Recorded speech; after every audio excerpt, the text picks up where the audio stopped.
So my name is A-lan Holt. I am the Associate Director here at IDA, the Institute for Diversity in the Arts.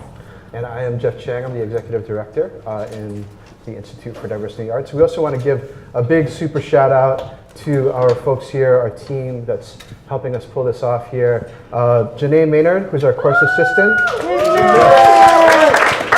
Director, and Angelica KK, who's also doing our documentation for this series. So welcome, Angelica. Okay, cool. Oh. No. Okay, we'll just go black. Yeah, we just go. Okay. Okay. So the first thing that I wanted to do was to introduce a couple of community practices that we'll be doing throughout the quarter.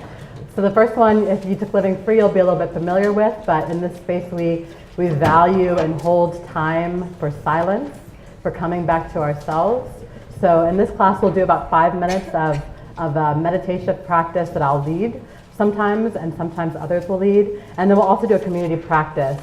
So for this one, after the meditation part, I will need a pen and a piece of paper. So if we could prepare those before we begin, that would be amazing. Yeah. And for those of you who are visiting us and joining us, we'll be doing this every week. There'll be a little bit of community practice at the beginning. It's an idea of, we're sitting in this room, it's kind of fixed. These seats are fixed. It's sort of the traditional address type of mode. We want to try to break that down. Our goal actually is to make it possible for all of you to know all of you by the end of the class and see what comes out of that, to kind of build community and practice. But we'll also be going through a little bit of course rules after this, and then we'll get into the meat of what we're talking about. So those of you who are just joining us for the day, thank you for coming, and that's a little bit of a rundown of what we're going to be doing. Cool.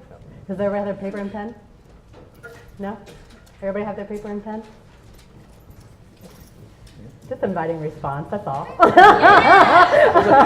right. Just inviting response. But okay, so we'll put the paper and pen to the side for a moment and really just focus and kind of center with our bodies. So if you don't mind, just putting away what you have, finding a nice space of balance where you're sitting with your 2 feet on the floor. You're sitting with both of your bum sides equal and supported on the chair. If you feel comfortable, feel free to close your eyes. If you don't feel comfortable in this space yet, feel free to cast your gaze downward. And together we'll just take a deep in-breath together. So we'll a deep inhale. Deep breath in. And out with a little bit of noise. All right. Okay, so I welcome the messiness of this noise. We all have a little bit that we want to get out. So this is an opportunity for us to be vocal and get that out. So deep breath in together. And out with noise. All right, getting better. Okay, one more time. Deep breath in together. All the way in, all the way in, all the way in, all the way in. And just release it with noise. All right, and let some of that stuff go. As we come into this space, we're just going to try to create a new space together. A space where we're all in community, but also where we all feel brave enough to be our full selves.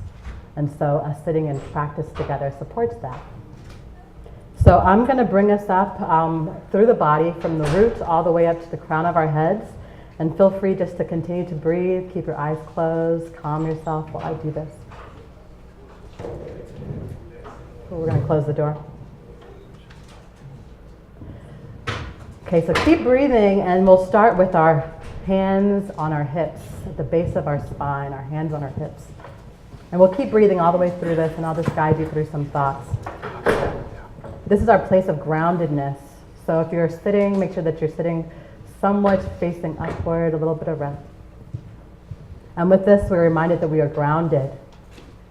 That the most radical thing we might ever do is to stay put, which is from Grace Lee Boggs.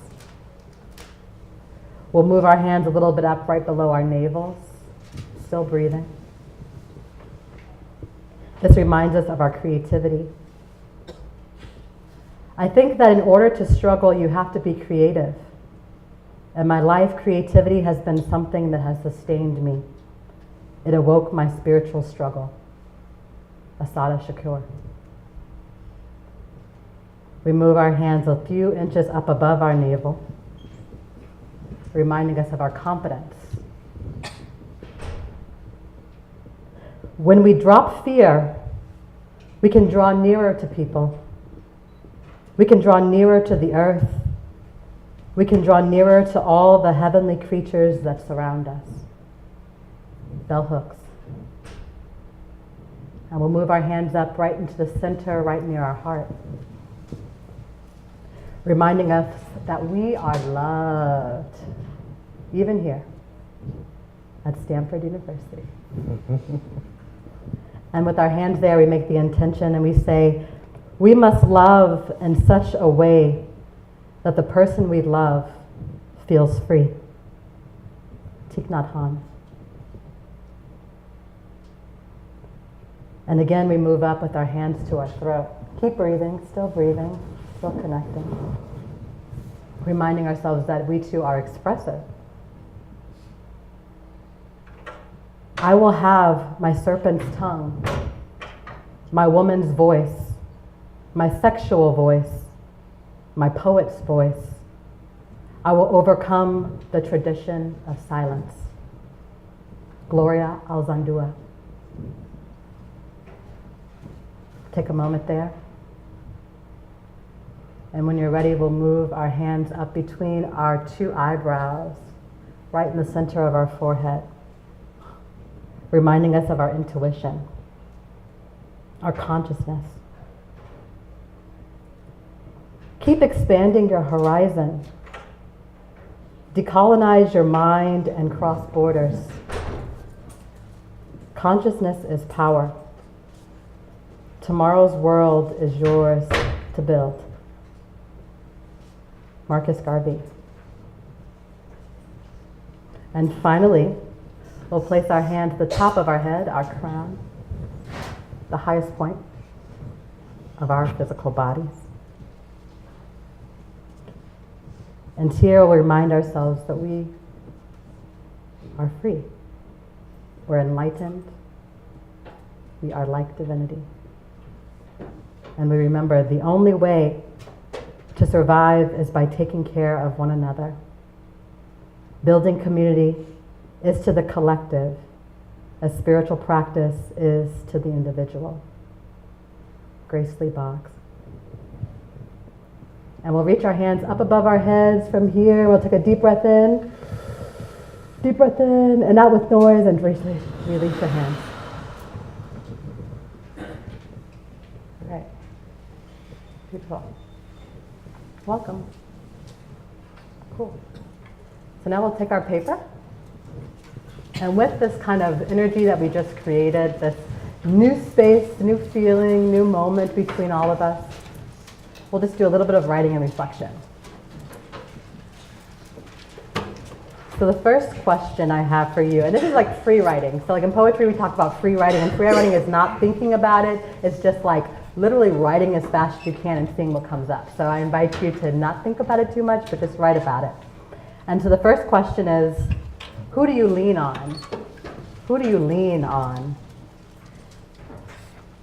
And we'll just write as fast as we can, or not, but just not thinking about it too much, just moving through it. Who do you lean on?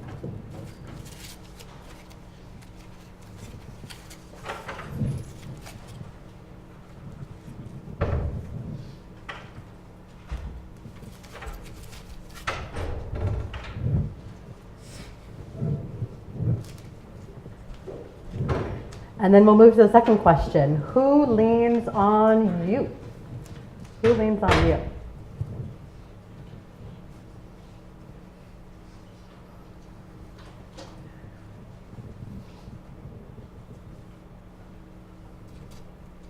So the first question, who do you lean on? And the second question, who leans on you?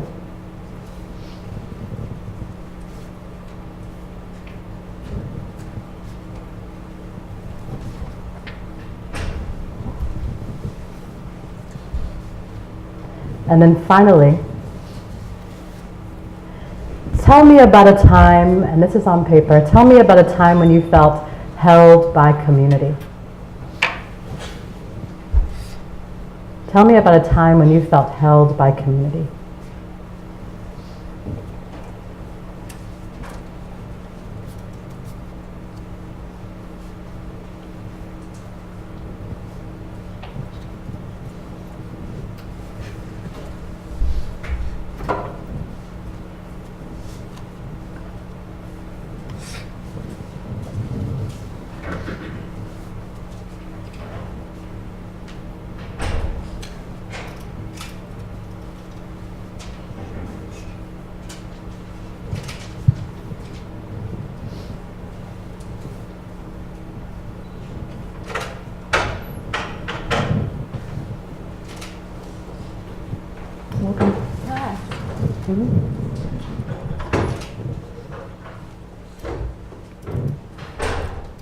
Beautiful.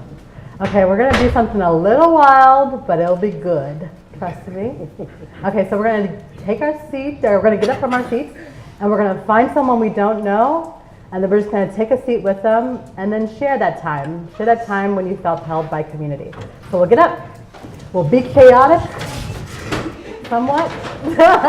We'll find someone we don't know, and really quickly, like it doesn't have to be, it can be very spontaneous. Oh, I love this. It's working. Yeah, y'all. Everything's working. Like whispering. All right, beautiful. All right, so how was that? Good. Thank you for talking back. Okay, I just like to, you know, it's a circle. It's not us up here lecturing. Sometimes it will be, but we want to keep it a circle. So that's all I'm trying to encourage with that. So these are some practices in resilience. So the first one is a practice that I like to use, the practice of just centering ourselves in silence. Also being able to just preference not speaking for a moment, and really starting to listen to the other ways that our body communicates to us, that our environments communicate to us. And the second one is just like moving from isolation to integration. So from not knowing anybody but who you know in the room to expanding that circle and knowing someone new and trusting that the person that you decided to partner up with, that match was a perfect match for this moment in this room right now, right? So these are practices of resilience, and I wanted to give a little bit of a working definition of resilience. Resilience is the ability to become strong, healthy, or successful again after something bad happens. The ability of something to return to its original shape after it has been pulled, stretched, bent, etc. An ability to recover from or adjust easily to misfortune or change. So we know that we all enter into this room, this very multiplicitous room with a lot of experience. Experience sometimes interpersonally with one another, experiences intergenerationally between groups of people, experience.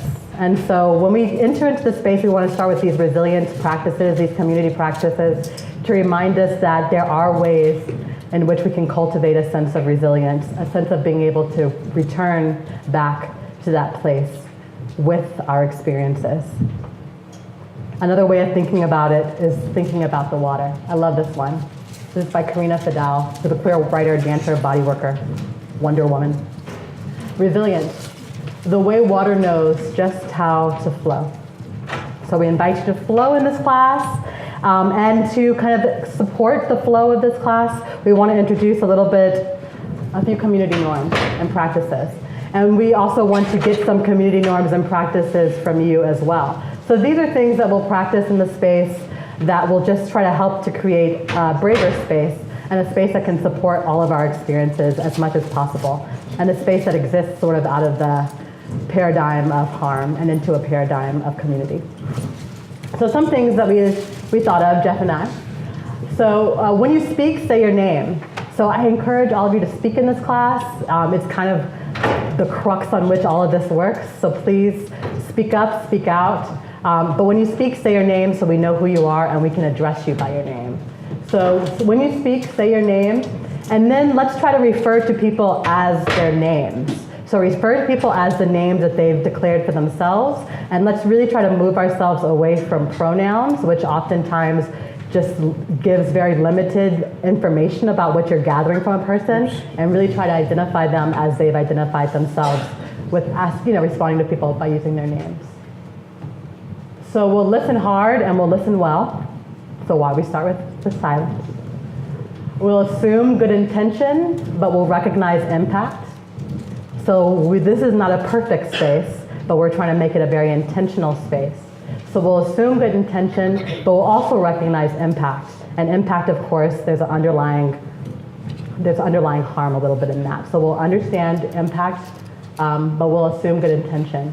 And with that idea, we will challenge the idea of a person, like what they're saying, but not challenge the person themselves. And this is kind of the roots of of healing justice, which I'll talk to you a little bit more about during the lecture part, but we'll try to challenge the idea and not challenge the person. And this is a call in, not a call out space. So we welcome critique, we welcome spaces for growth, but we're trying to call each other in lovingly as possible in that moment, as opposed to calling each other out. So really just trying to build a space of safety in the ways that we can. And then something that you've probably heard before, step forward, step back. So if you're one that tends to, hello, perfect, welcome Ross. If you're one that tends to be very vocal about your opinions, we welcome that. But we also know that the loudest voice is not always the best voice. And so if speaking up and stepping forward, if that's supportive, write your question or your thought down on a piece of paper and literally just pass it forward. And we'll be able to speak it into the space, respond to it in the space. And then after that, if you feel like you want to identify yourself and continue the conversation out loud, we will support that. So we welcome all voices, not just the loudest voice, but all of our voices. And so we'll introduce that practice. So if any time during any of these 10 weeks, during any part of the lecture, something strikes you and you want to bring it into the conversation, but you don't feel comfortable necessarily raising your hand and saying it out loud, just write it on the piece of paper and send it forward, and someone will pass it forward. We will, right? Yeah, okay, cool. Perfect. Okay, cool. So I also wanted to take some time to bring in some other community norms. What are some other things that would make us feel more able to hold this space together? Anybody?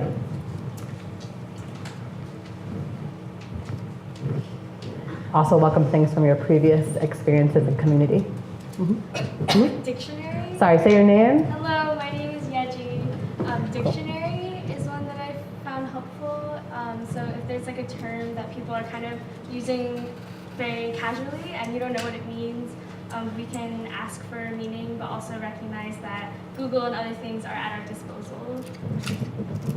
Do you just say dictionary when you need a term? Just like having the norm that like if people are like throwing around a word like transformative justice or something, you're like, I've never heard that. Perfect. We can be like, yo, what is that? I've never heard it, and know that like we can be humble and welcoming and meeting people where they are. Dope. Did everybody hear that?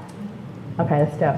So dictionary. I would welcome you just saying dictionary, and I'll mediate with our guests because there'll be more than just us. But if you wanted to say dictionary, I would actually really love that. Okay, dope. Any other community norms? Thank you, Yeji. Any other community norms that's worked for you in the past? Something you'd like to try out in this space? Yeah. Sorry, your name? It's okay. We'll get used to it. I'm Lena. Something that I'm thinking about a lot, and I don't have a better word for it yet. But, bring your baggage with you, because we all come into space like with really bad experiences that happened in the day, or like are working through things. And oftentimes, I feel like we're told to leave those at the door, but they end up reflecting in the ways that we're able to interact and engage with the space. So like really just like laying those out. If this space like allows for it. Absolutely. So bring your baggage with you. Thank you, Lena. Absolutely. I think we encourage that here too. Folks will come in. It's okay. It's okay. I'm sorry. Hi, I'm Danny. Hi, Danny. I think for me it's recognizing where people are at in their journey, so that we're not all coming into this space knowing even who we are or what we're doing here. Absolutely. Danny, recognizing where people are in their journey. And that may not be where you are in your journey. So again, like calling in versus calling out maybe. Thank you, Danny. Absolutely. What's your name? Valeria. Valeria. Cool. So what does calling out mean? I'll just put it back in the, what does calling out mean? It's very colloquial, it's like very everyday. Anybody? It's basically like, yeah, tell me. Go ahead. Like, what's your name? John. John. And then you can also, share the information. It's like putting somebody on blast. So like calling out somebody, putting somebody on blast. I guess like villainizing them in the space. And so I guess calling in would be more accepting of their ideas or accepting of the person. So I like to add to that part. And it's just even just welcoming, taking a breath. If something like gets you. Somebody said something and it like gets you because it reminds you of a previous experience in which harm or something that wasn't pleasurable, you know, it evokes that space. Then even just taking a breath and a pause, and even just writing it down on a piece of paper and sending it forward, and then we can, you know, we can work with that. Or it's trying to understand what the root of it was, and then just being loving with your response. Doesn't necessarily mean that you have to accept what they said as truth or your truth or any truth, which is not necessarily what you're saying, but you know, just being able to create a loving kind of space for it. Anybody else want to add to that? The idea of calling in and calling out. Yeah. I'm actually it. The way I understand call in, call out as well is with calling in your end goal and your perspective there is that you want reconciliation, or you want understanding, or you want change with something that rubbed you the wrong way, and you know that calling someone out could have them harm themselves and entrench them further, and maybe what they said that hurt you. So maybe keeping the perspective of wanting change to come out of that interaction and knowing that calling people in is more effective than calling people out. Okay. Okay, we'll take maybe one or two more. Anybody else? And again, feel free to send them to the front if that feels better.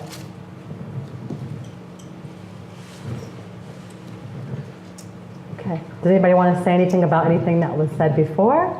Additions, subtractions, addendums, poetry.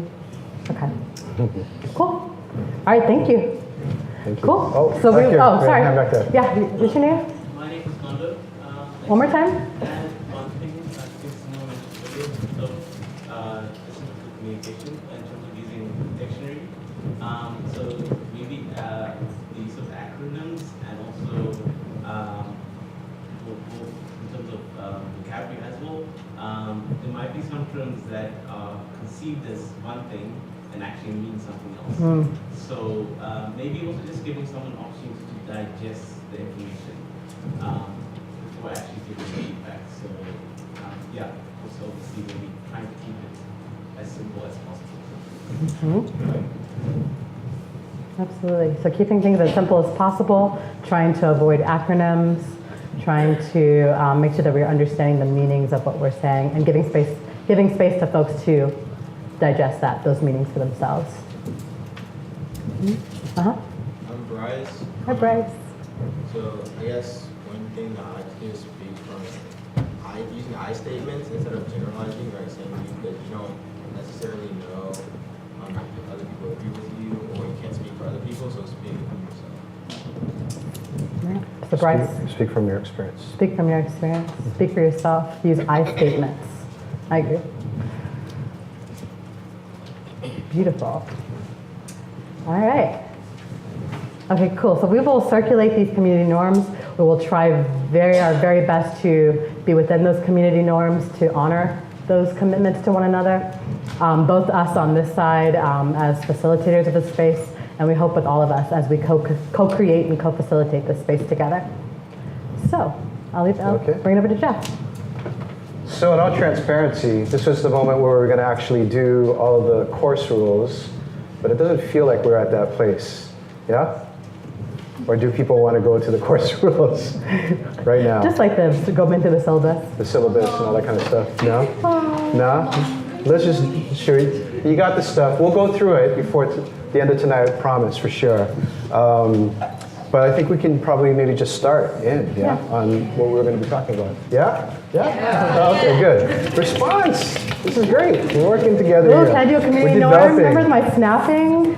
So if it's something you agree with, you can snap it in. You can we would just really value verbal and nonverbal communication. So I just wanted to bring that in there. Sorry, go ahead. Nice. That's beautiful. That's beautiful. I'm going to be snapping. Okay. So art and community. I guess the first thing to say is that art and community, it's sort of the meta-narrative of the work that we do at IDA, the Institute for Diversity in the Arts. Everything we do is about sort of art and community. And thinking about how the arts lead us to building and sustaining communities that uplift equity, uplift justice, mutuality, sustainability, that move us all towards freedom. So this is in some kinds of senses a meta class almost. And as we were going through it and preparing for this, we kind of realized, wow, this is almost like for those of you who have been with us for 4 years or 3 years or even 2 years, some of this will sound like a greatest hits, I think, today.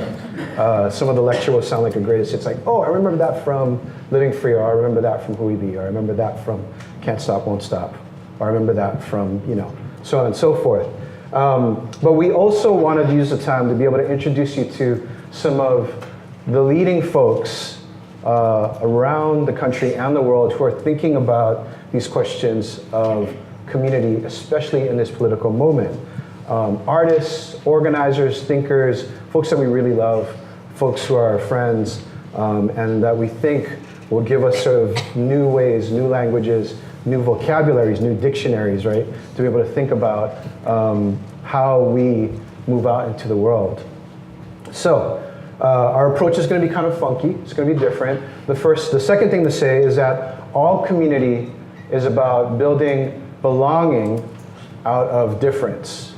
All community is about building belonging out of radical difference, right? So people come from very different experiences, very different histories. Some of the histories we know, a lot of the histories we don't even know, even about ourselves. But we still try to figure out find a way to be together with each other. And so, if it's about difference, right, then we have to recognize that there's a million ways, a billion ways, a zillion ways, a quadrillion ways, I don't know what the word is after a zillion ways to build community, right? There's all these different types of ways to build community. So we want to model that here. We're not trying to offer some sort of unified, overarching theory of art and community. That's beside the point, and it's actually wrong, right? It's about radical difference. It's about radical diversity. And so we're inviting folks in to think and talk and work with us and struggle with us and to explain what they're doing in their work, explain what they're doing in their practice, explain how they think of community and how they build their practices around that kind of thing. So this class, again, is going to be about a multiplicity of voices. It's about a chorus, if you will, of the nation and the world. We're coming together in this dialogue in hopes that we'll be able to figure out ways that we all might be able to think about how to build community better, each in our own kinds of ways. All right, so we're going to start today by modeling this for you. We've got very different approaches, A-lan and I, and we're going to sort of show you how we come to this question of community, right? Of difference, of mutuality. And as you listen to us, you'll see the ways in which we are different and also the ways in which we converge. And so it'll become apparent, I think, how all these things can kind of function together, that all of these things can exist at the same time. And so with that, I'm going to bring A-lan right back up and take a seat. And you get A-lan for a good portion of time now. Yeah. Thank you, Jeff. Okay, so last year I taught a class called Living Free, Healing and Creativity in the Era of Racial Justice Movements, and that was with Professor Dr. Stephen Murphy-Shikamatsu and Mark Gonzalez. It was a course that looked at art practice and justice-based work through the lens of healing. Over 10 weeks, we heard from artists, activists, about the ways they disrupt systems of violence with systems of resilience practices,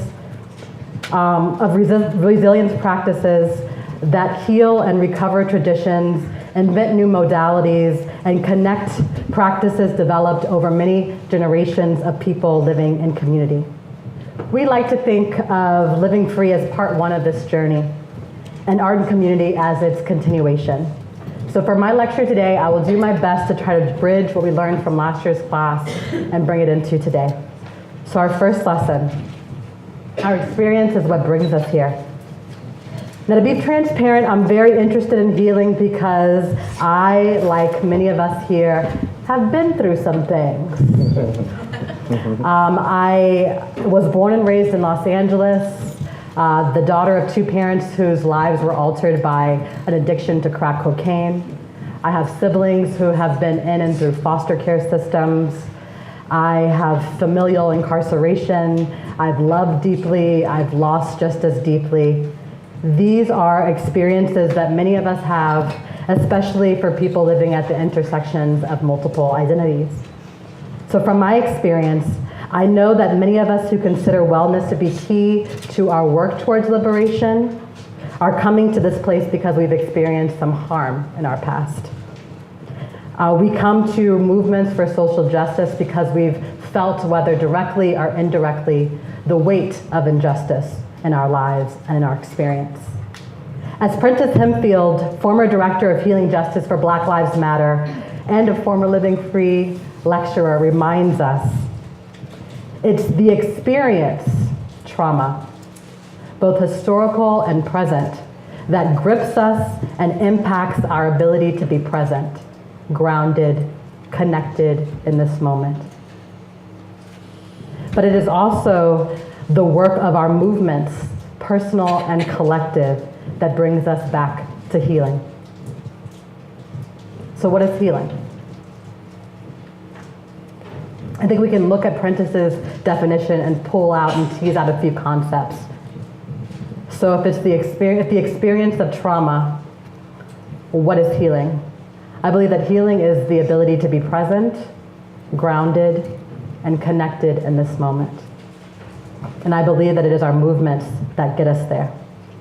And so I love this picture because this side is the poet Ntozake Shange meditating in her home in New York. And on this side is Brittany Farrell, who is an activist out of Ferguson and one of the lead voices in a documentary we'll listen to and watch later on this quarter called Whose Streets. So we can see how our individual movement, the things that we're doing within our individual space, definitely have an impact on the things that we're doing in our collective space. That healing can be defined as a return to what is present, grounded, and connected to one another. Healing is an active process, and our movements help us get there. How healing people create healing communities. And I think that Grace Lee Boggs really illuminates this point when she talks about transformation. She says to transform yourself is to transform the world. And if we practice on a small level what we want to see on a large level, that movement is enough to create change. So transform yourself to transform the world. Now this doesn't mean that we get lost in ourselves, but rather that we see our own lives and work and relationships as the front line, the first place that we can practice justice, liberation, and alignment with each other and the planet. So us sitting for 5 minutes and reminding ourselves on who we lean on and who leans on us actually creates the foundation for the work that we'll do and can do within our larger communities. We practice on a small level what we want to see on the large level. And that is movement enough to create change. It's all about connecting. So as an artist, I believe that art practice creates change, insofar that it moves us or returns us back to that which is present, grounded, and connected.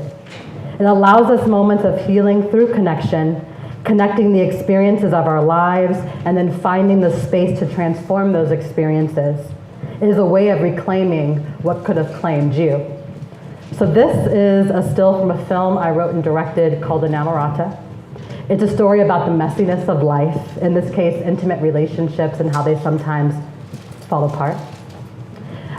It was an opportunity for me to create something usable, to work within a process that uses principles of emergent strategy, which I'll talk about a little bit later, but namely that even in crisis, we find an opportunity, which is Grace Lee Boggs, that feelings are important and legitimate ways of knowing, and that nothing is wasted or a failure, even our heartbreaks, even our experiences, even unhealthy relationships. That art, like love, uses everything in the iterative process, everything. So through art practice, I am learning to transform my perceived curses into cures. It's a big challenge, but basically it means remembering that all of my circumstances, messy or otherwise, are capable of healing, transforming me for the better. It is a resilience practice that I try to stay within those pages, stay within the places that make me feel uncomfortable long enough for me to figure my way through them, stretching myself in the shape and that my path is asking of me. So to expand this idea, I wanted to bring in a few other poets. The first is a poet that some of y'all might know. She actually is a lecturer here on campus, Samaj Sharif. And she says, I have valued always that within these moments of crisis and urgency, that urgent action, we need those patient moments too. So maybe the poem is that space for patience, for deliberation, for a kind of concentrated slowness within an otherwise chaotic and rapid world. And said a little bit differently through Claudia Rankine. It has to do with the practice of staying in there while you're finding your way. And Audre Lorde, as you'll remember, through the poem, I am creating myself. Art practice is a space where we create a space where we can be present, grounded, and connected, where we can find ourselves. So there's also connection with ourselves, but there's connection with our community. So this is actually a picture from 2015. Do folks know what this is? So this is a picture from 2015, January 19th. Students from Stanford University took over the San Mateo Bridge, shut the bridge down to illuminate issues of Black lives, to illuminate the way that the individual is connected to the whole, and that sometimes stuff just needs to shut down for a moment, returning back to silence. So we find here that everything we're fighting for is interconnected, that we need each other to do this work. It reminds me of Martin Luther King's idea of beloved communities. He says, in the aftermath of nonviolence, it is the creation of the beloved community. In the aftermath of nonviolence is the creation of the beloved community, while in the aftermath of violence is tragic bitterness. Are we here for revenge, or are we here for reconciliation? And which of the two will give our children lasting peace? The last part was by Lila June Johnston, a poet. So Grace reminds us that building community is to the collective as spiritual practice is to the individual. What we do on the small level has the ability, as I said, to affect the large, has the potential to bring us back to the sense of beloved that MLK talks about, the beloved community, that which is present, grounded, and connected. I want to end with a couple of frameworks that we kind of teased out last year about ways to consider building community. The first framework is Emergent Strategy, which I mentioned a little bit before. And each one of these bullet points could definitely be a lecture, but I wanted to go through them because I think it's a good way of thinking about the work that we're going to be doing in this class. So these are some strategies of Emergent Strategy, which is actually a theory that is coming out of a multitude of voices, but if you really want to deep dive on it, Adrienne Marie Brown has a book that's out recently, and it's called Emergent Strategies, Shaping Change. So some principles and guidelines. That small is good. The large is a reflection of the small. That change is constant. God is change. And of course, that's borrowing from Octavia Butler. We also say that there is always enough time for the right work. So even in these 2 hours, and we'll try to hold the time as closely as we can, there's always enough time for the right work. That there's a conversation in the room that only these people in this moment can have. So it's our responsibility to find it. That there is never a failure, but always a lesson. And for me, that's the art practice. That we trust the people. If you trust the people, they become trustworthy. And most importantly, too, we move at the speed of trust. So this goes back to meeting folks where they are. We move at the speed of trust. We focus on our connections more than our critical mass. So we try to build meaningful connections. We don't try to get as many people to follow us as we can as possible. We build the resilience by building the relationships. And we try to be less on point and more on purpose. So less on point, not trying to get your idea to be the right idea, but trying to bring us more towards the collective purpose, which I would argue is that community, that sense of community. And then also, what you pay attention to grows. So even in the chaos and the wildness that sometimes interrupts our even daily walking, that we can find these moments to pay attention to what is true and lasting, which is oftentimes even as small as our breath, which, as we know, can be very impactful as we're thinking about even our connection and relating to one another. The second framework I want to just talk about really briefly before I introduce Jeff to do his lecture is healing justice. And healing justice identifies how we can holistically respond to and intervene on generational trauma and violence. It brings collective practices that can impact and transform the consequences of oppression on our bodies, hearts, and minds. So it recognizes that we're coming to this space bringing all that we have, all of our experiences, good and bad, but that we're trying to build a structure. We're trying to not only bring about change to people, but bring about change to the structures that have supported the work of the people, and that we can build new structures that support our wholeness rather than our harm. So a few notions of healing justice. We begin by listening, which is what we did. We embrace identity. We are people of color, indigenous people, disabled people, survivors of trauma. We are many genders, ages, classes of people. We do this work to uplift the role of health and healing in our movements as a critical part of the new world we are building. We honor individual and community agency, intuition, innate wisdom. So you don't have to cite to be relevant in this class. You just have to feel and know and express. And we also honor people's rights to make decisions about their own bodies. So what we feel like is right may not necessarily be what's right for that person at that time. We're here. We understand that health and wellness should be determined by the individual or community receiving care, defining wellness for themselves and not based on normative models of healing. We center the genius and leadership of disabled and chronically ill communities who live in their bodies every day and find meaning and purpose. We believe in the wholeness of disability. Interdependence and disabled people, or people with disabilities, are inherently as good as we are. We work with the understanding that how we heal ourselves is directly related to how we see and interpret ourselves.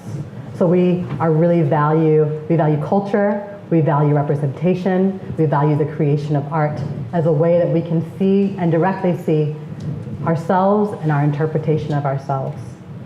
And finally, we are aware that the body does not live forever, that even death is not a failure. And so we honor death as a part of the cycle of life. And we see it as crucial to our understanding of each other and for the care that we must take within our communities. So that's like a really big overview. I would love to deep dive with you, and I'll be deep diving with you as we go through the rest of the 10 weeks. But these are two structures that I feel are very important to my practice. Both healing justice, the way that we can think about working with structures rather than dismantling structures rather than dismantling each other. We can think about care as being built into the fabric of everything we do, and as well as emergent strategy, that we can look to things outside of our normal existence, that we can find models for being interconnected and resilient out in the world and nature, and we can bring those models into the relating work that we do with one another. So those are a few ideas. Jeff is going to give you a few more ideas, and so I welcome him up. Come on, Jeff. Thank you. Yeah. Sure. Alrighty. How's everybody doing right now? Good? Okay, cool. So I'm going to give a little bit of a different kind of a presentation. First, a little bit about me. I am born and raised in Honolulu, Hawaii, of Chinese and Native Hawaiian descent. My family has been in the islands there for 6 generations now. 7 generations, actually. I think about the grandkids now, too. I don't have grandkids yet, but some of my cousins do. And so my family's crazy intermarried. Like, we have all the different folks represented at our family gatherings, at our New Year's parties and all that kind of stuff, A. And B, I come from a culture of talk story, right? Which is just talking story, I guess. I don't really know how to describe it. It's just, we talk stories. And I'm getting older, so the older I get, the longer the stories get. So if you all are getting bored of my story, just wave your hand. I'll understand it's not a hip hop like, yo, it's like, stop. It'll be like that, I get that. But I have a lot of stories, and that's how I like to kind of, that's my pedagogy. That's sort of how I like to do things. So I want to start here. Oh, sorry, I'm going to start with this. This is a sculpture, a light sculpture by Glenn Ligon, an artist that we talked a lot about in Who We Be. And it's called Give Us a Poem. And the story about it is that, there's a story, right? I've got to tell you a story. The story is that Muhammad Ali was at Harvard University, and he was there to give a speech to a class like this, but probably different. It was a long time ago, right? We know what Harvard looked like then. And so he gets up and he's telling the students there that you have all of this opportunity. You have all of the ability to go out and do anything you want to do. So if you can, we need you to go out and change the world. So this is Muhammad Ali's message. And somebody from the back goes, give us a poem, right? That's the name of the, of the thing here. Give us a poem. And so Ali is like, is this a challenge? And Ali doesn't back down from challenges. So he goes, me, we. And everybody's like, wow. It's amazing. It's really interesting, though, if you kind of think about this idea of me, we, right? Because people kind of treat it as a binary, right? This binary, it's like one or the other. They're opposites. They're oppositional to each other. You got me or you got we, right? And never the two shall meet. There's either a me or there's a we. There's some philosophies and systems, ways of thinking about the world that are privileging the me to the detriment of the we, right? Think about libertarianism. It's about me, right? I went to the Republican convention. See, I got stories. I went to the Republican convention in 2008 when John McCain and Sarah Palin were getting nominated. And there was a big presentation there about like, I built this. I made this. This is me. I'm a maker. All the other folks are takers, right? So this is about me. It's that sort of Ayn Randian libertarianism, as if there wasn't any kind of labor that went into building all of this kind of stuff, right? So the me standing in opposition to we. And on the other side, the we, the socialism, the freeloading, the takers. So the makers, the takers. But the other way to think about it is that there's a dialectic going on here. There's a relationship going on between me and we, right? It's not denying individualism. It's saying that individualism happens within a context of community, right? That community uplifts individualism. And any of you who took Can't Stop, Won't Stop know exactly what I'm talking about, right? The cipher, right? Everybody comes into the cipher, right? And then folks who are daring enough will get in and they'll demonstrate their style, their dance, they'll rap. It might be a sound system battle or something like that, right? And the audience gives you acclamation if you're dope. And they say you're whack if you're whack, and they chase you out of the cipher, right? So the person in the cipher could be like, I'm like supreme here, right? But they don't get that kind of idea. They can't be supreme if the community is not recognizing them. Individualism in the context of community, that's what hip hop is about, right? So this sort of, yes? What's a cipher? A cipher, thank you. A cipher, and you know what this is, but thank you for that, I appreciate it. Cipher is when anybody see these breaking contests or freestyle contests or that kind of thing. It's where people get into a circle, surrounded by people, a circle of folks, and they get in and they do battle with each other, stylistic battle with each other. So I'm not going to try to dance because I'm old. I'm not going to try to rap or freestyle because I don't rap. But they'll get in and they'll challenge each other, and the crowd will say, we'll be like, yo, that was dope, or that was whack. Get the heck out of here, right? That's sort of the central unit of thinking about community in hip hop. So we start here as a way to think about community, to suggest that the me and the we are not in opposition, that they're mutually constitutive, right? They're mutually constitutive. They make each other. And the context, of course, for the class is that we're living in this moment that's very divided, where the nation's divided, where individuals and communities are being pitted against each other. This is the moment that we're living in. This is what we're going to have to be talking about in this class, right? And so when we step into this moment, we're bringing with us our experiences, what A-lan was talking about. We're bringing into it our experiences. We're also bringing into it the histories that we come with. Some of the histories we know. Some of the histories we don't know. We have to learn. We have to relearn. They've been suppressed, right? But these histories that have created these beautiful, generational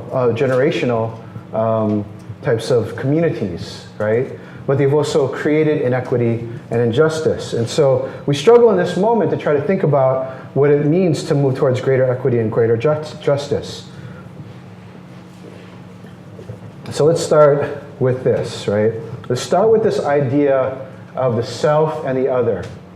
This is a photo taken from an ad for Benetton, the United Contrast of Benetton. And there's a lot to say about Benetton that I can't get into right now. But the idea of the self, right, and the other, right? It's a central philosophical notion. And we can get into that too, but I'm not gonna go there right now. What I wanna try to do though is just to say, we start from recognizing difference, right? At a very young age, we're recognizing difference. We have to learn to tell the difference between ourselves and others, right? And so when we're young, difference is just difference, right? And difference is also the beginning, possibly, of something else, which is empathy, right? And empathy, of course, might be the beginning of community, right? So from difference, you can find empathy for the other, the self can find empathy for the other, and then there's the beginning of community out of that. But what we know is, in real life, right, that humans attach meaning to difference that are not so neutral. So, notions of superiority and inferiority, and then the systems that are built on these kinds of things, right? Systems of freedom and slavery, systems of commitment and neglect, systems of investment and abandonment, right? Systems of mobility, being able to move, and containment. Oftentimes this process is unconscious. A lot of times the process is actually very conscious. But here's where the recognition of difference becomes the process of othering. Side note, which is kind of important here, right, is to note that that a lot of the ways that we talk about race are framed by this notion of colorblindness. We pretend not to see difference. And this, of course, hinders our ability to be able to create beloved community. We're going to get back to this in a second, but it's the justification that locks inequality into place. So racism is supported by this refusal, right? It's a specific kind of refusal. It's a denial of empathy, right? It's a maskable blindness. And this is how inequity comes to be reproduced in each generation. We're going to come back to this in a second. But I wanted to introduce this concept from John Powell and Stephen Menendian, this idea of othering that we're just leaning into right now. This is what they argue. This is their words. The problem of the 21st century is the problem of othering. In a world beset by seemingly intractable and overwhelming challenges, virtually every global, national, and regional conflict is wrapped within or organized around one or more dimensions of group-based difference. But again, it's not just the recognition of difference, it's what is attached to difference, this process of derogation and domination. So they write, othering is a set of dynamics, processes, and structures that engender marginality and persistent inequality across any of the full range of human differences based on group identities. Don't worry about writing that again. It's in the article that we have on Canvas for you, right? But the point is that othering creates inequality. It creates marginality. And so it's important for us also to historicize this, to historicize the process of othering, to note that the dynamics of othering create conflicts and that these processes have had and continue to have material and cultural consequences that resonate through history down to the present day. So othering produces systems and structures of oppression and inequality. They're not static systems, right? They don't just sit there, right? We're all fighting against that all the time. Times change, and the systems and structures change as well, right? So othering reproduces. It doesn't just produce systems of inequality, it reproduces these systems of inequality. It adapts, it changes, and reproduces systems of oppression and inequality. So again, we can look at all these different types of systems, right? Slavery, genocide, forced assimilation, and cultural erasure. We'll be talking about all of these different types of things and how they impact the art that's even being made now. Segregation and resegregation. We'll be going back and forth, if you will, shoving back and forth through history, even as we're thinking about the current historical moment. And most importantly, we'll be called upon to confront the ways in which we ourselves participate in these dynamics. We might have to look at the ways in which we might be complicit in creating, reproducing the structures and the processes of othering. So why is it important for us to understand all this? Well, of course, because it hinders the process of building community. And why does it matter right now for all of you? Because of this question. This, I think, is one of the most important questions of your time.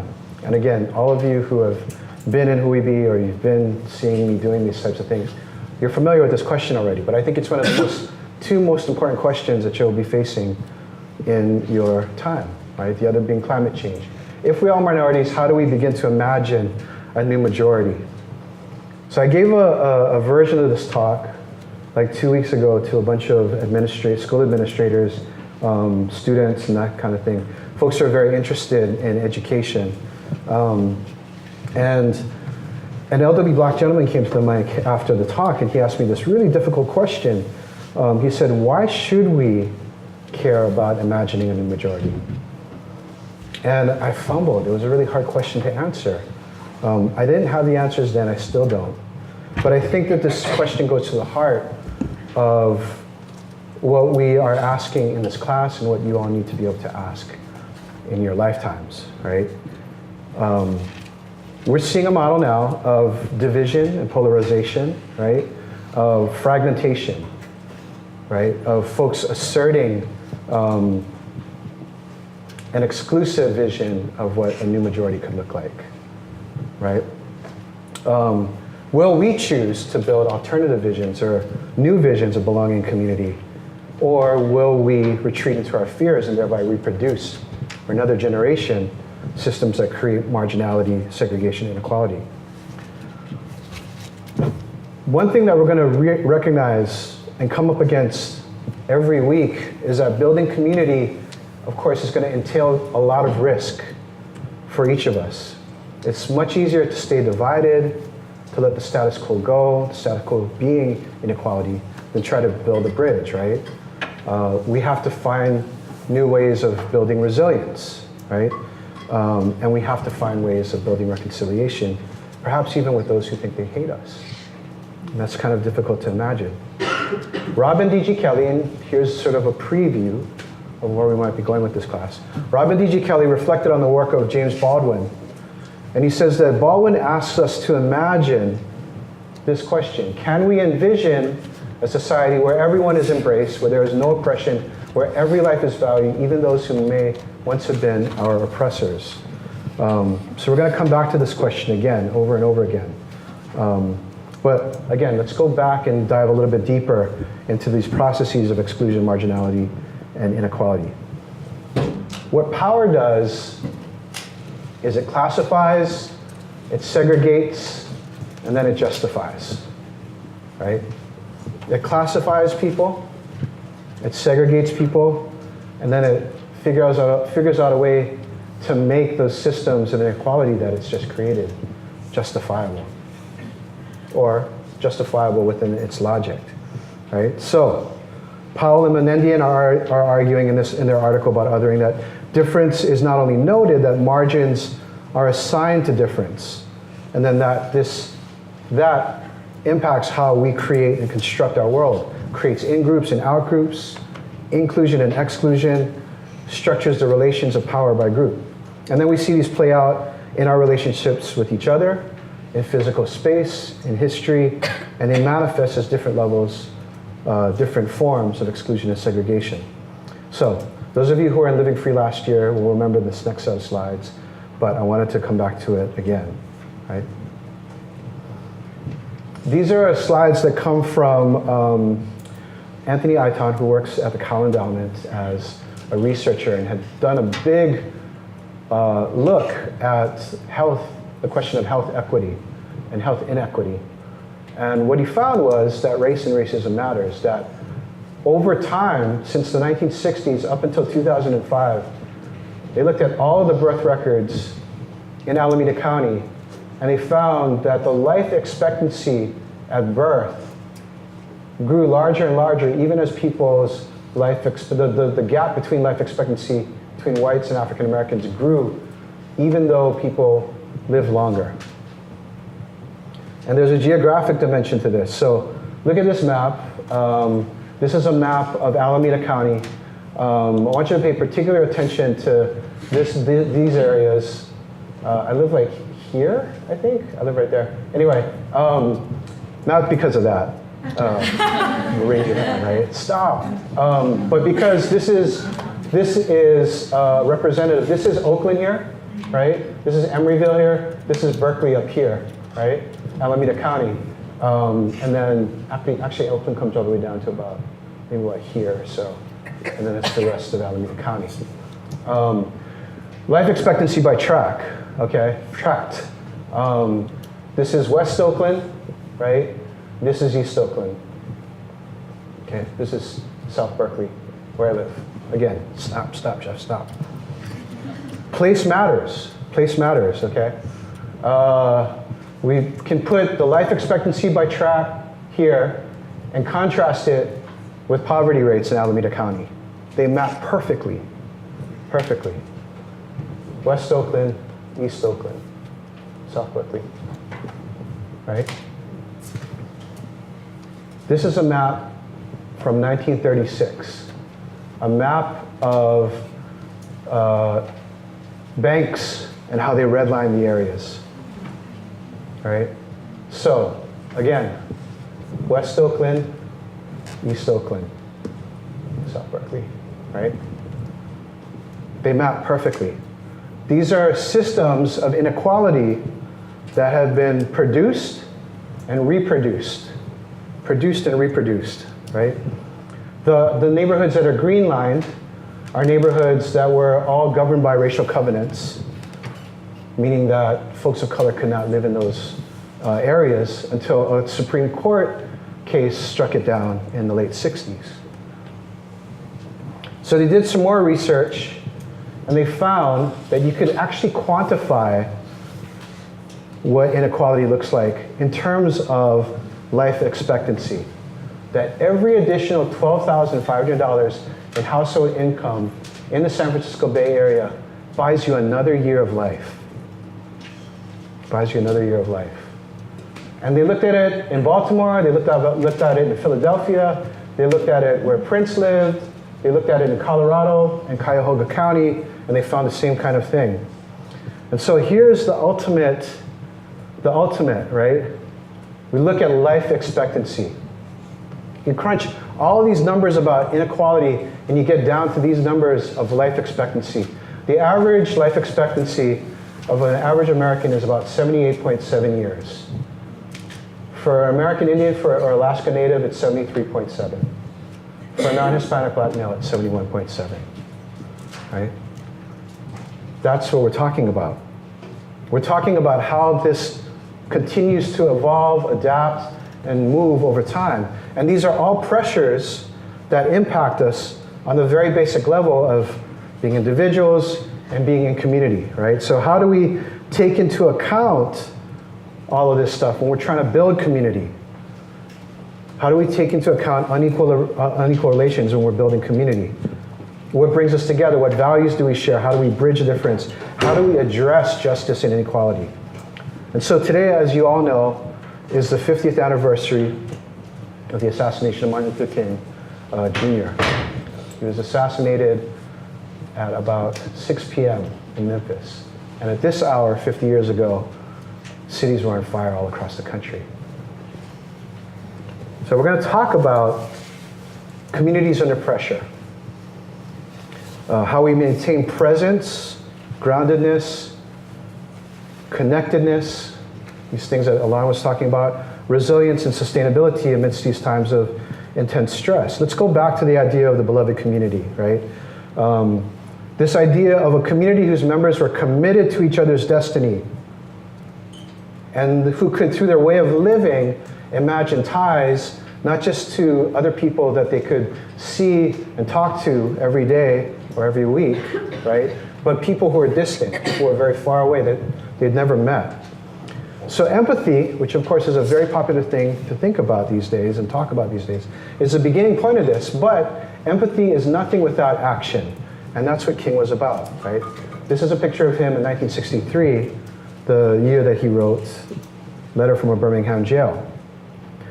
He's talking about beloved community in relationship to nonviolent direct action.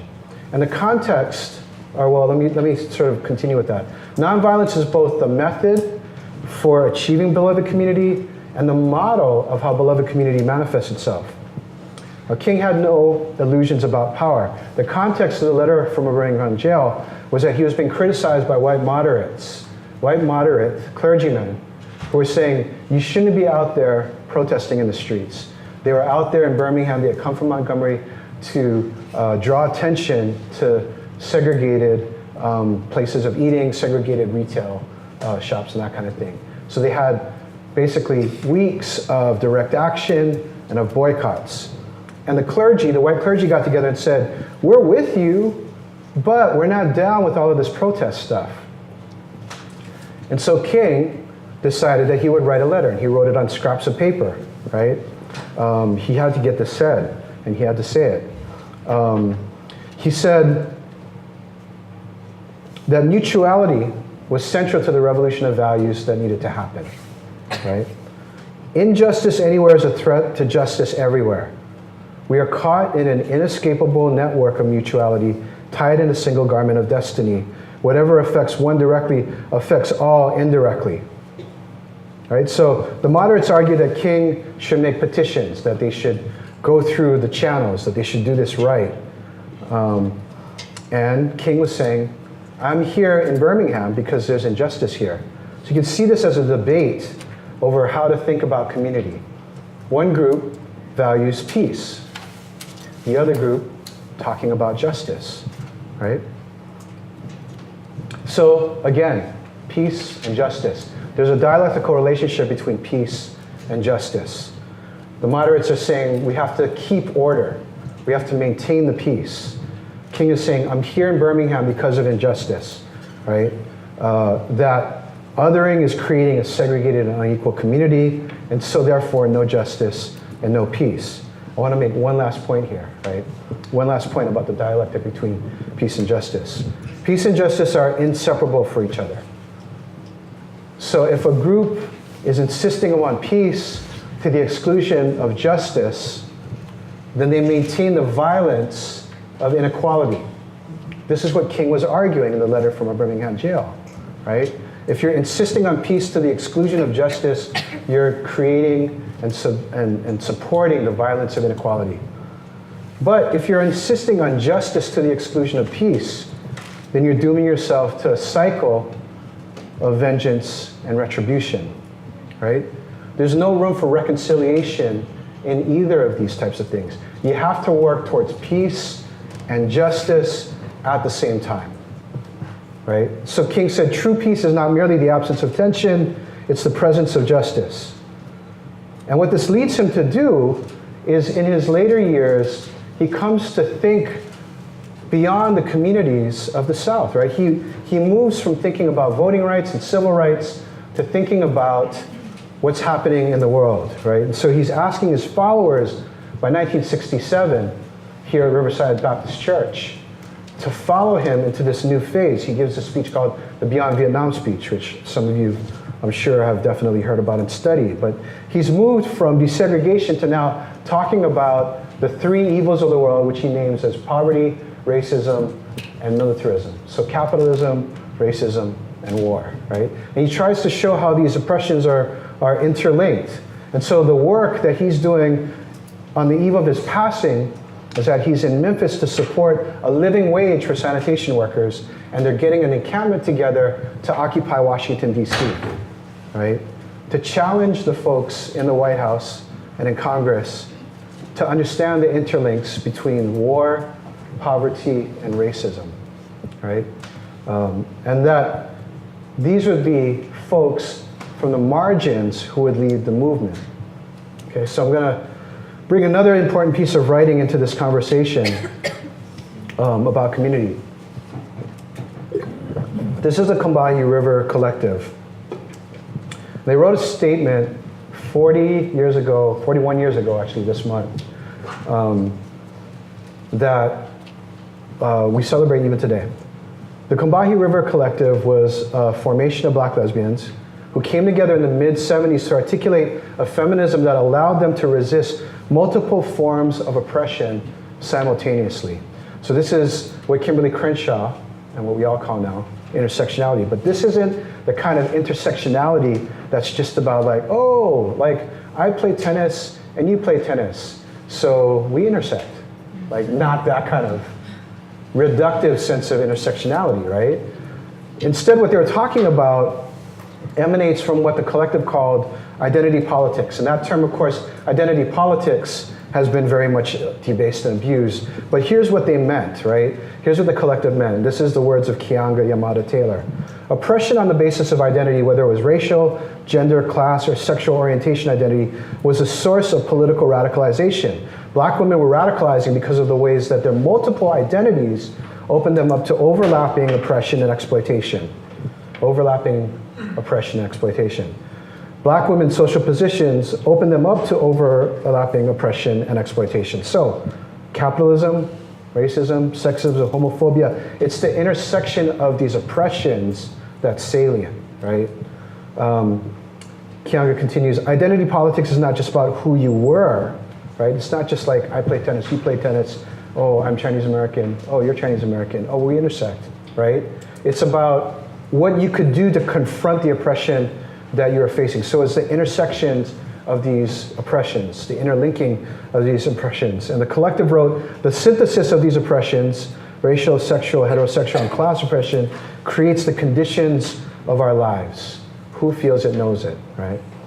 And so they argued that building such a community of freedom that liberates black women, it liberates everyone.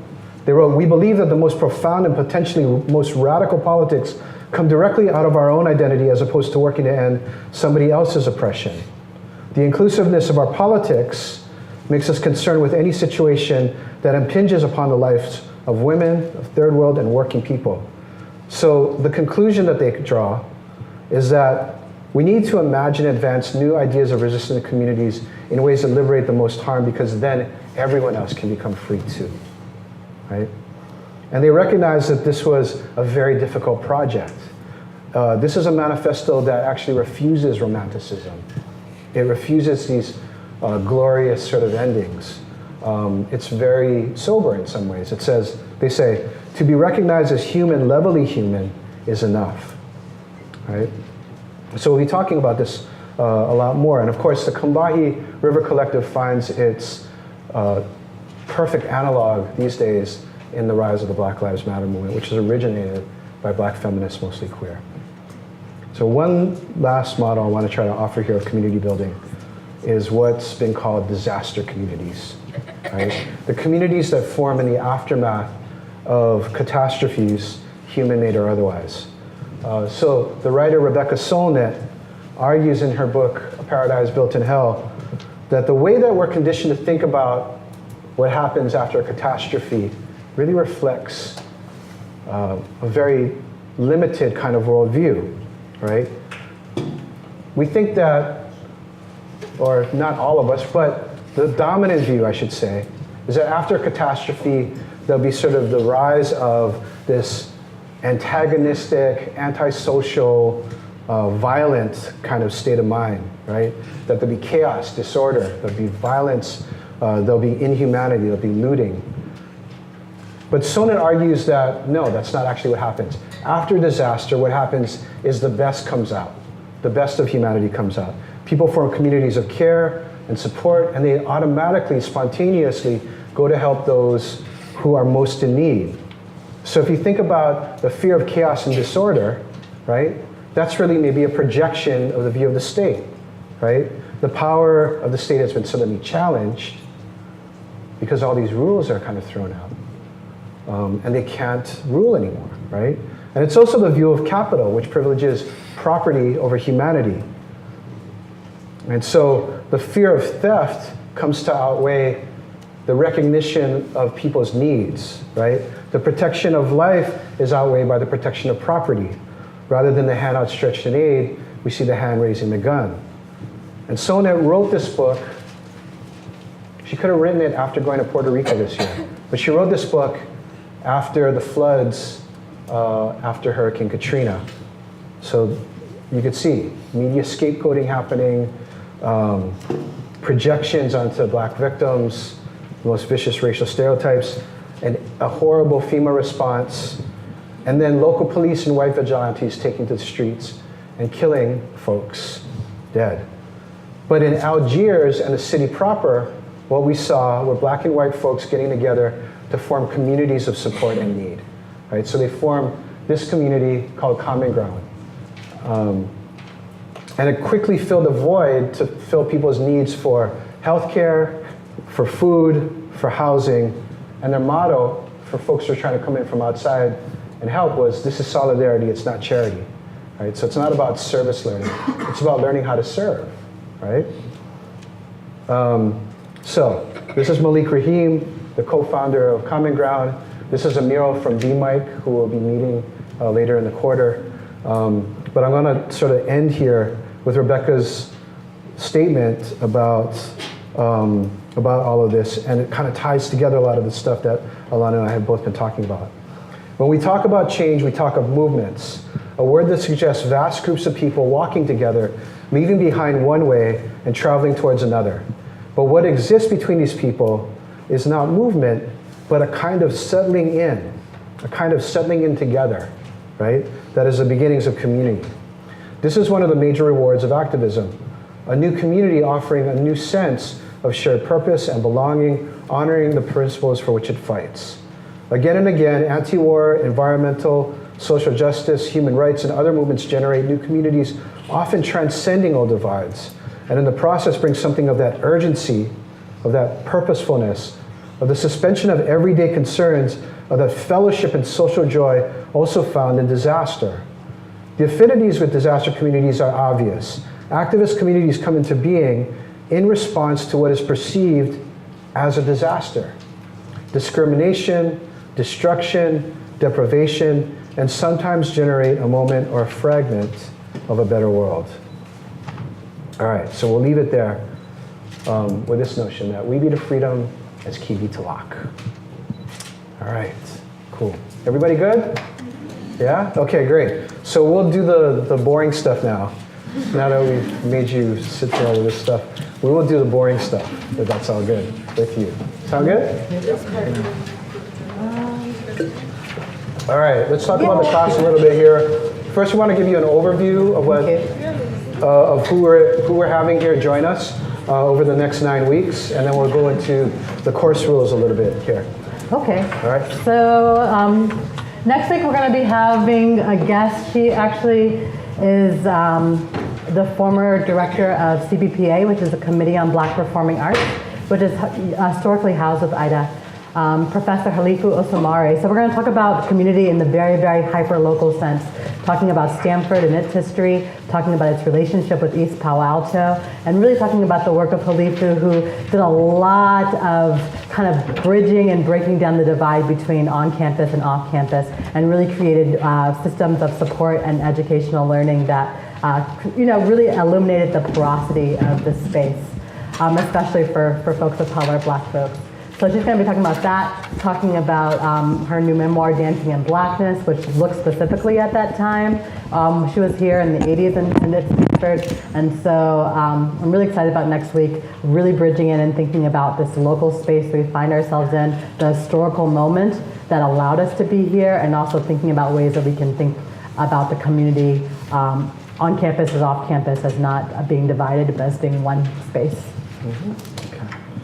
The following week, we're going to be talking about difference and belonging, and our guest will be Alex Gibson, who is the Young Executive Director of Apple Shop, which is an organization, an arts organization based in Appalachia that has been sort of at the forefront of creating and making arts and culture and giving voice to the people of Appalachia. Joining her is going to be Judy Smith, who is the founder and former artistic director of Access Dance Company, which is a mixed ability dance company, groundbreaking, innovative dance company based in the Bay Area. And joining both of them will be Auntie Vicky Holt Takamine, who's the executive director of the Pa'i Foundation and the Kumuhula of Hua'ali'i Lima Halau. We're going to be talking about how folks became aware of their difference, moved from difference to trying to figure out communities of belonging, and how they practice thinking about creating community in communities, amongst groups of radical difference. Week 4, we're actually going to have a venue change. We're going to be in the Humanities Center. Does everybody know where the Humanities Center is? Just across campus. It's near the faculty club, kind of on the backside of Fester. So we'll be there at the Humanities Center talking with Mia Mingus, who's one of my favorite thinkers, contemporary thinkers.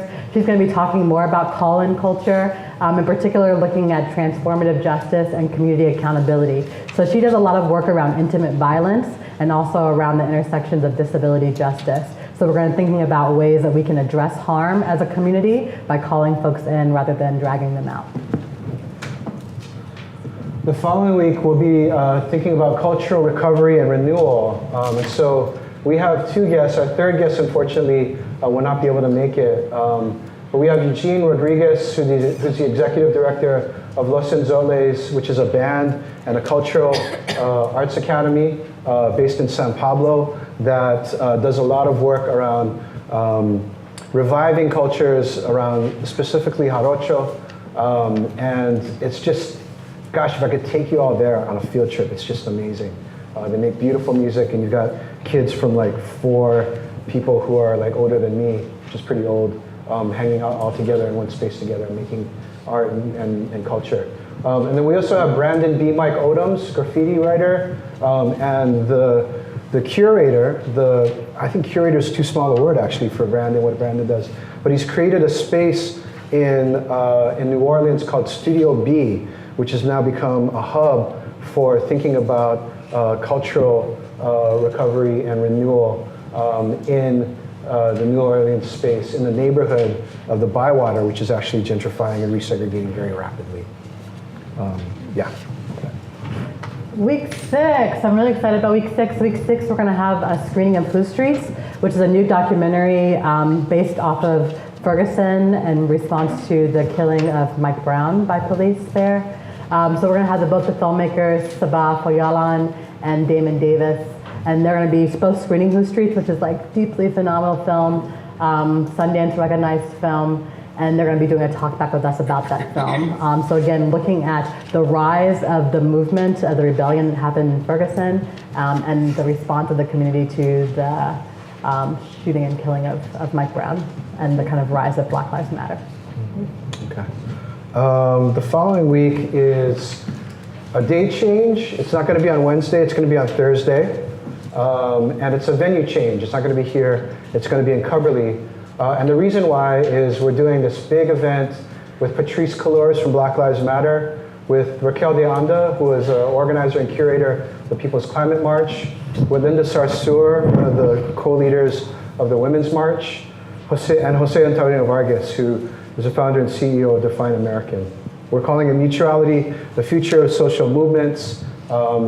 And it's going to be open actually to all of these sessions are open to everybody on campus and in the community. Please invite your friends, your family, even people that you might not like.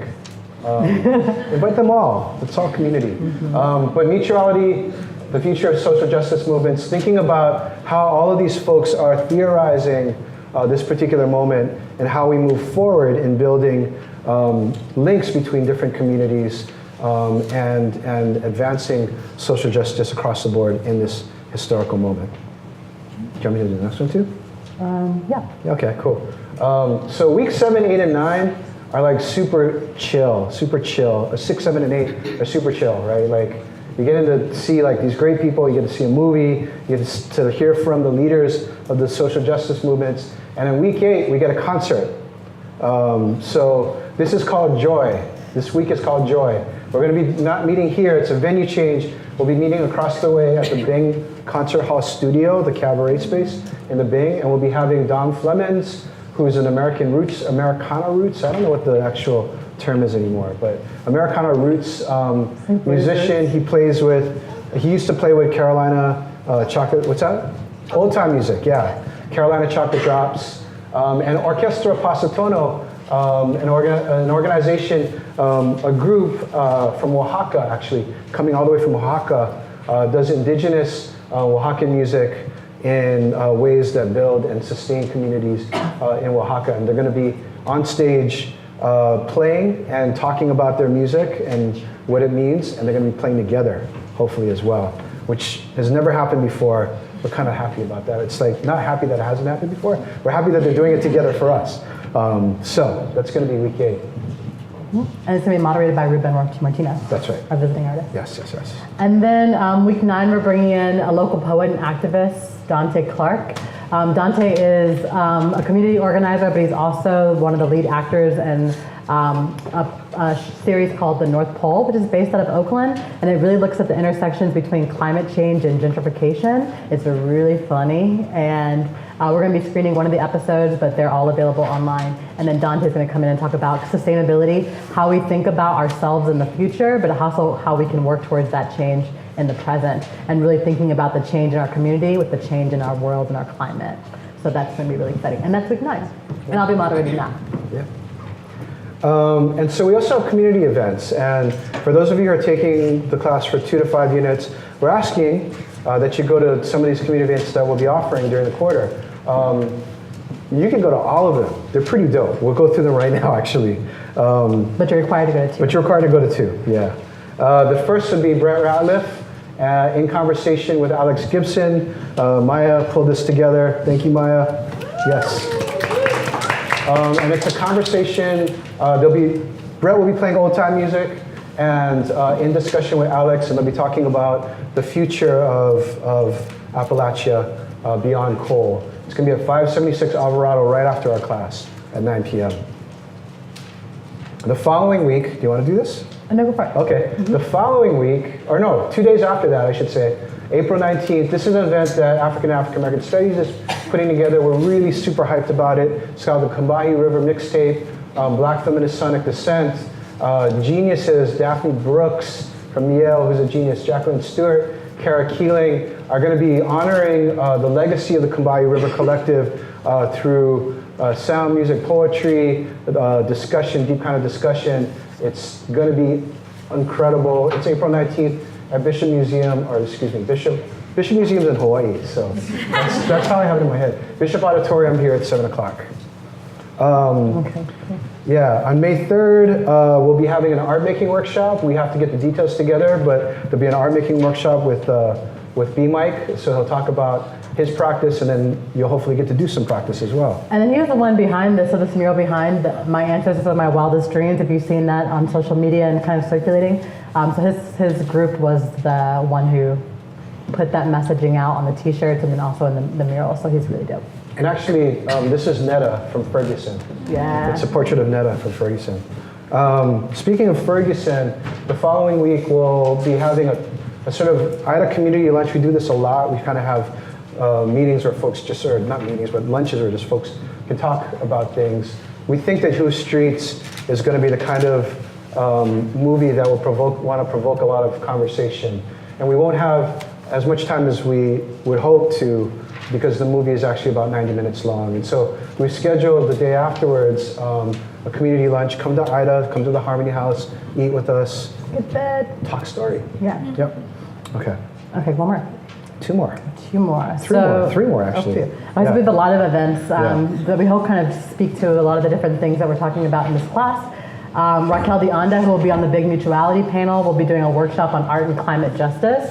The climate march was one of the largest demonstrations around climate change that happened, but also one of the best uses of integrating art into the movement, both on the ground actions and also in the circulation of the messages that were coming out of that movement. So Raquel is so graciously going to do an art workshop and climate justice, and it's going to be in collaboration with Students for a Sustainable Stanford. So we thank them for their collaboration. Raquel's actually currently Raquel's currently in New Orleans working on the Fossil Free Festival, so I'm sure she'll be talking a lot about that work as well. You can look that up online, it's pretty amazing. Dom Fleming's here, beautiful picture of Dom. We'll be doing a musical workshop with Dom on May 22nd. We'll be pulling together the details on that as well, most likely at the Harmony House. And then another workshop, Dom, again, is going to be in conversation with Orchestra Pasatono. And so they'll be doing a music workshop also in El Centro. So it'll be a little bit music workshop. There'll be a translator there. They will be also doing a Q&A. So after we see them big live in person in Bing, we'll have a more intimate interaction with them through a music workshop and Q&A in El Centro, May 24th. And on May 29th, and we're super excited about this, we just confirmed it today, sent in the paperwork today, got it all signed. Tarana was going to join us for the mutuality panel on May 17th, couldn't make it. So instead, we get a whole night with Tarana on May 29th. Me Too, a public conversation. We don't have a venue for it yet, but Tarana's going to be here and it's going to be off the chain. So this is Tuesday. It's going to be the day before our class on May 30th, and we hope you all come and let people know as well about that too.